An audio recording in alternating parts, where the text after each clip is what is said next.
My name is Patricia, and I'm 54. I'd like to say I'm just an ordinary woman, but according to my sister-in-law, I live a privileged life, ignorant of the struggles of an average person. But more on that later. My husband Robert is also 54. Both of us work full-time during the week. We don't have any children. So the reason why my sister-in-law keeps saying I'm privileged and don't know the struggles of an average person is because we live in a nice neighborhood. It's near both downtown Boston and the bustling Chinatown. And of course, it's within walking distance to the local subway station.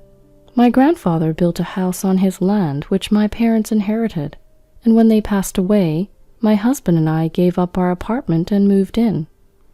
Now this sister-in-law who keeps calling me privileged is 46, 8 years younger than me. She often visits our place. Leaving her husband and their 12-year-old child at home, she travels 2 hours from her home to visit us, at least once every 3 months over the weekend. She seems to love downtown Boston. My sister-in-law is 8 years younger than her brother. Robert was in elementary school when she was born, and he says she was a tiny, adorable baby. Apparently, his parents spoiled her as she was a child born late in their life. But no matter what, I just couldn't bring myself to like my sister-in-law. It's nice, isn't it, growing up without any struggles in a place like this? She'd say in a sarcastic tone. Her favorite phrase is, I was born in the countryside where there's nowhere fun to go, while a princess like you must have grown up all snug and warm without knowing such struggles. It's pretty clear she's not fond of me. Despite this, she likes downtown and Chinatown and keeps visiting us. And of course, she always arrives empty-handed. Her reasoning? Even if I brought a gift from the countryside, you'd just make fun of it. She'd arrive empty-handed and go on about how it's nice to be so close to downtown and Chinatown. You must live a life without any struggles. You can live without a car. Us country folks can't live without a car, so gas costs us a lot of money. When I'd reply, but the area you live is nice too, right? I love it. The air is fresh and the people are kind. She'd retort, what's that, sarcasm? You live in a city where you have anything you need within walking distance and good public transportation. If I said, I don't really go out that much, I'm working during the day, she'd respond, what you really want to say is, of course, I live by all the major tourist spots unlike you, right? It makes me want to ask who the sarcastic one is here. Her words can be a bit harsh, so I've expressed my discontent to Robert before. But he dismissed it, saying, oh, my sister's just outspoken. She's very straightforward. Now, amidst all this, I heard that my sister-in-law is planning to build a house.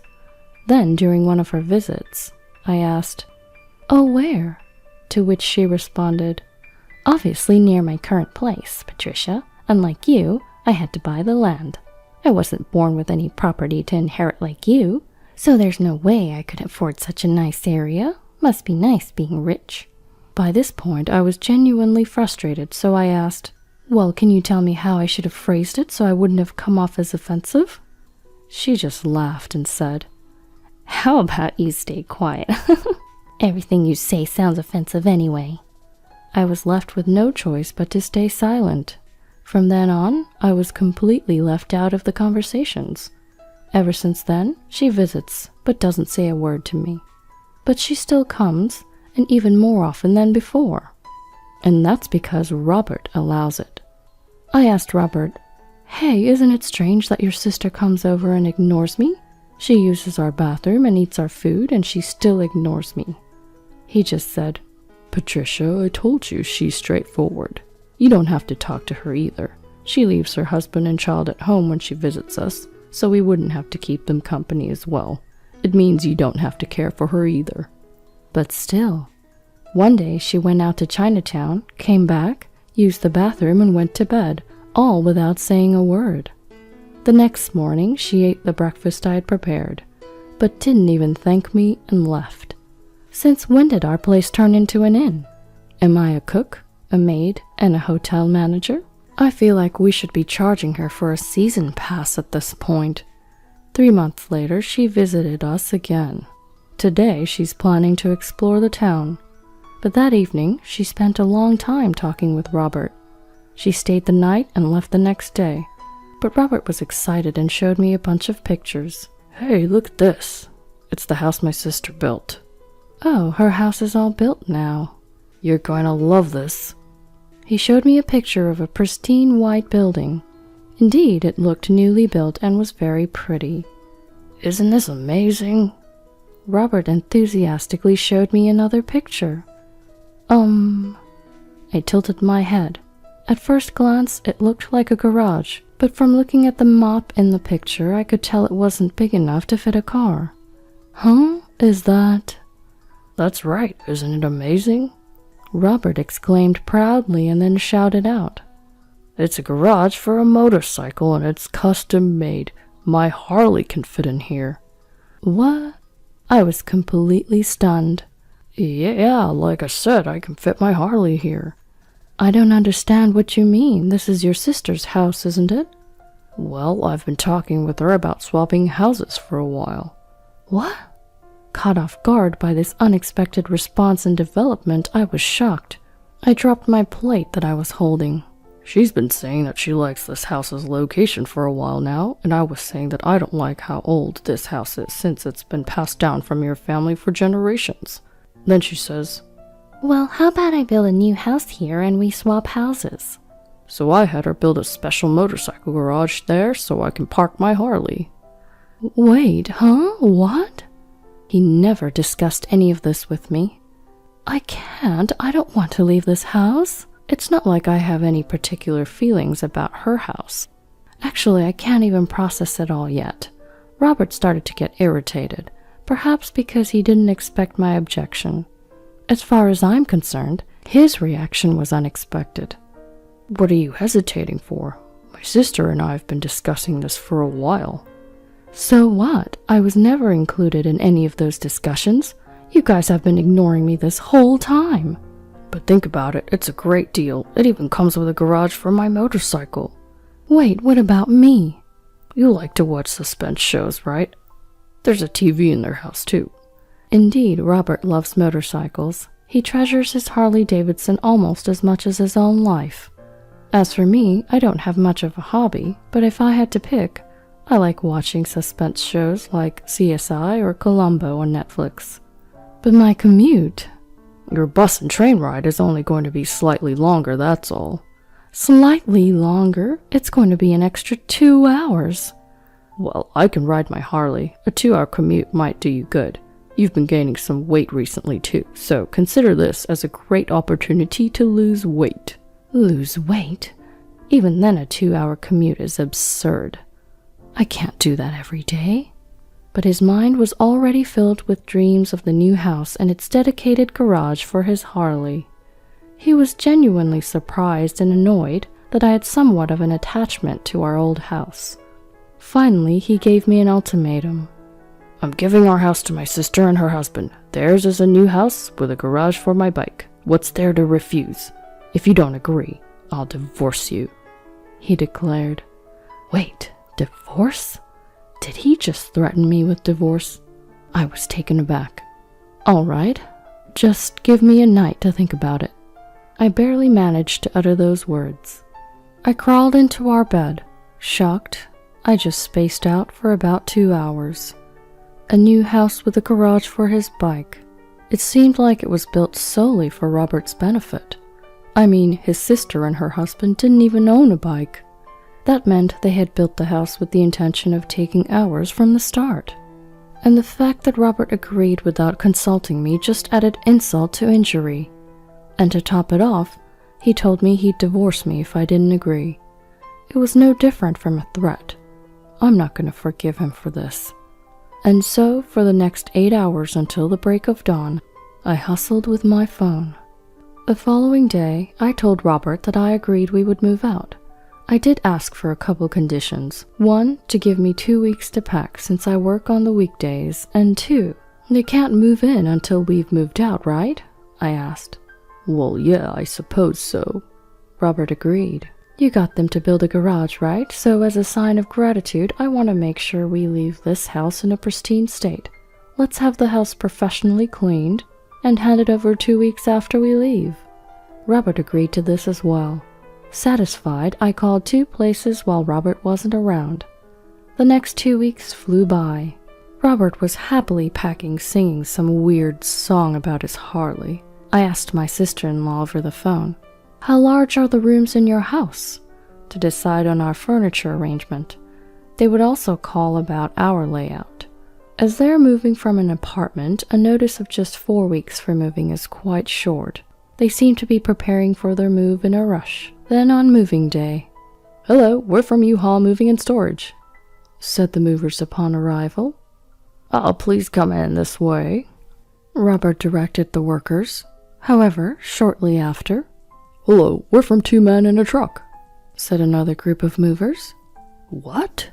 Robert was surprised. I slid past my surprised husband.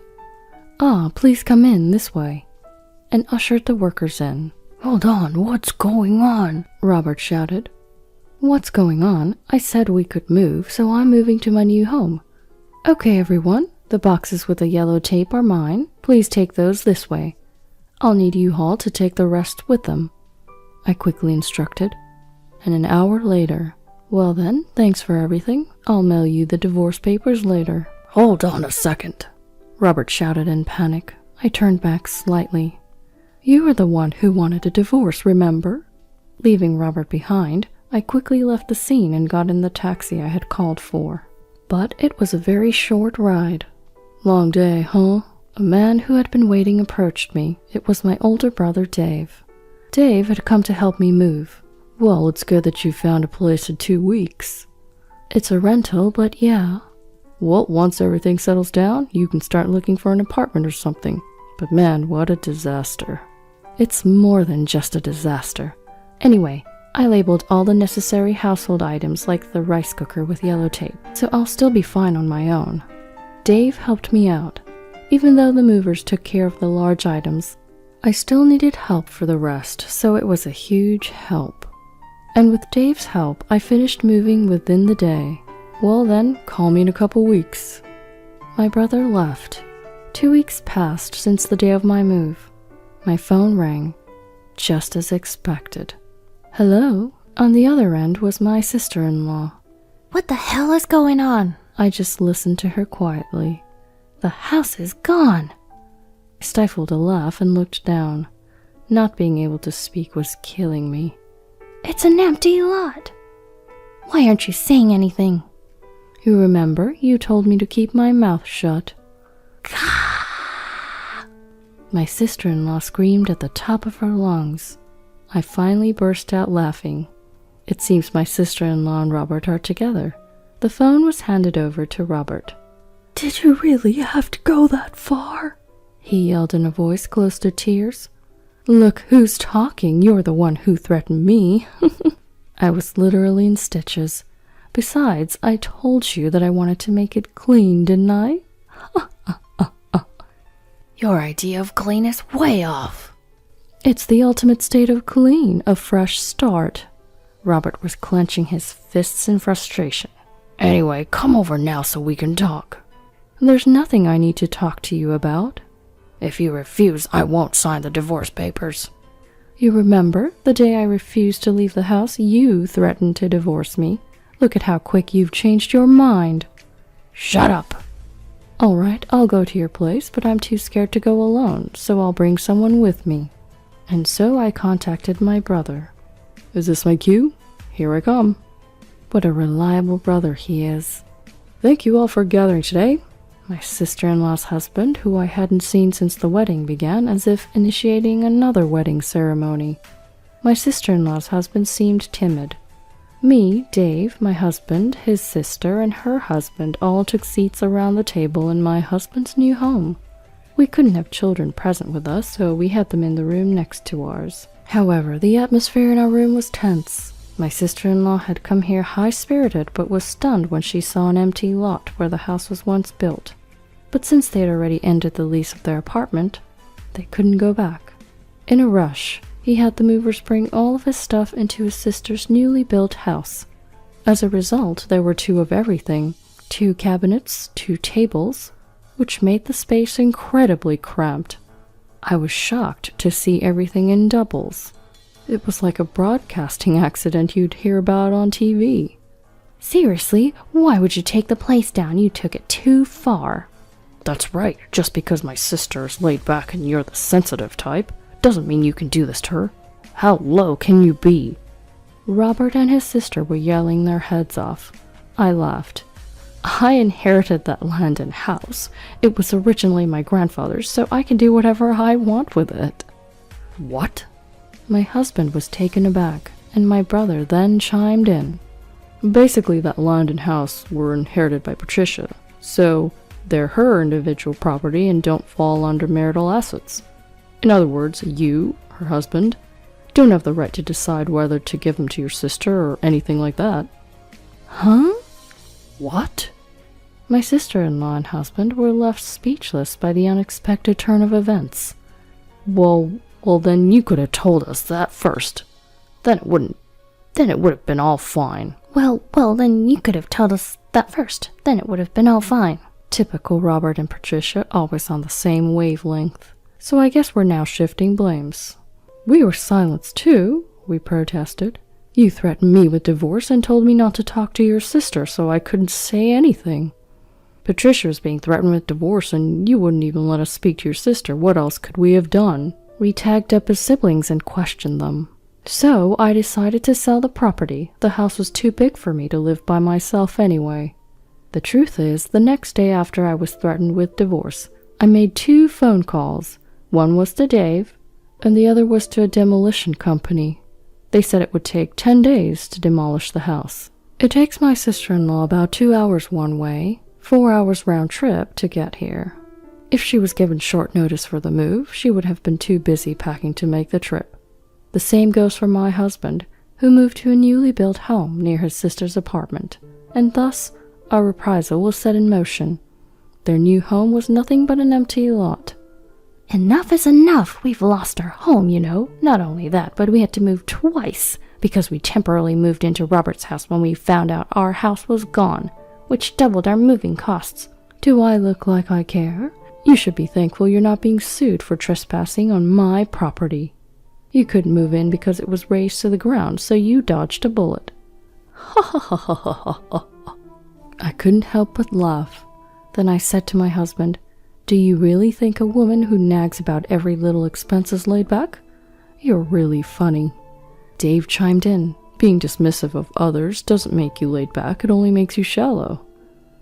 Does that mean you didn't have Patricia's permission when all this moving business started? My quiet brother-in-law finally spoke up. That's right, she told us to shut up, and my husband threatened me. They just went ahead and got all excited on their own. I revealed everything. Then the usually timid brother-in-law started to shake with anger. Hey, what the heck were you thinking? You've been wasting money in Boston and Chinatown for the past 3 months. You left me and the kids while you went on a shopping spree. And since you've decided to live there, you said you didn't need a car anymore and sold it. We can't live without a car here, but this house only has a motorcycle garage. Do you not realize how you screwed everyone in your family? Well, what's gotten into you? My sister-in-law was clearly shaken. I suppose she had never seen him this angry before. Patricia, my brother-in-law, continued. This one here, she told me, "I'm going to take my brother's house and move. If you disagree, I'll divorce you." What? It's surprising how much brothers and sisters can think alike. I was genuinely about to burst into laughter. I knew my stomach was going to be all sore tomorrow from laughing too much. But since I'm a software engineer who can work from anywhere, and I thought it would be sad for the kids if their mom wasn't around, I agreed to her demand. But now that things have come down to this, I realized how my wife's selfishness could hurt my whole family. Besides, what you said earlier about Robert's statement, that woke me up finally. He then took a deep breath and looking at his wife said, "You threatened me." And finally he said, "Well, it's over for us too. I will protect and raise the kids. I'll go along with your threat as if it were a proposition." Well, now it's my turn. Looking at my husband, I also delivered the final blow. Robert, I'll also accept your demand as a proposition. We are truly finished now. Goodbye. Oh, hold on. If I lose the house, that means the situation has changed, right? Exactly. The situation has changed, so it's not fair to cut us off like this. The siblings both started shouting. I just brushed them off with my brother-in-law. You guys created this ridiculous situation, got all excited, and now you're just back to where you started, said my sister-in-law's husband. After that, my sister-in-law's husband and I each hired a lawyer, and each pursued a mediated divorce. The newly built house that my sister-in-law had built was apparently going to go to her husband, along with custody of the kids. My sister-in-law, who was a spendthrift and always out and about, always left the kids' care to her husband, even on weekends, and her kids indeed felt distant and lonely. But now that they're living with just their father, they said they're happier now, since they know their father will always be there for them. The new house ended up belonging to my sister-in-law's ex-husband, because my sister-in-law didn't have enough income to make the mortgage payments. The fact that she was able to squander money in Boston every 3 months, despite having no income, was astonishing. In the end, her splurging habit didn't change, and I heard she was buried in debt. The motorcycle garage was going to be torn down to be converted into a parking lot. My ex-husband, who had also been working all this while, found that he couldn't afford to invest in a Harley once he was kicked out of my house. He lost a significant amount of property in the divorce and had to let go of his Harley. Losing his Harley and his hobby, he vented his frustrations on the lawyer and ended up drowning his sorrows in alcohol. I turned the vacant lot where my house used to be into a parking lot.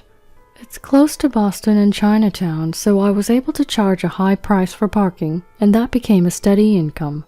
With that as my starting capital, I ended up buying an apartment. It's a 1-bedroom apartment, but it's quite cozy. I sat in front of the big screen TV with a smirk on my face. My favorite show, CSI, Crime Scene Investigation, is on. Here's my moment to watch it with a beer in hand, uninterrupted. It feels amazing. I took a bath and I have the ultimate combo. No makeup, pajamas, beer, big screen, CSI. I've got my nuts and snacks, and I'm sinking into the couch as I press the power button on the remote.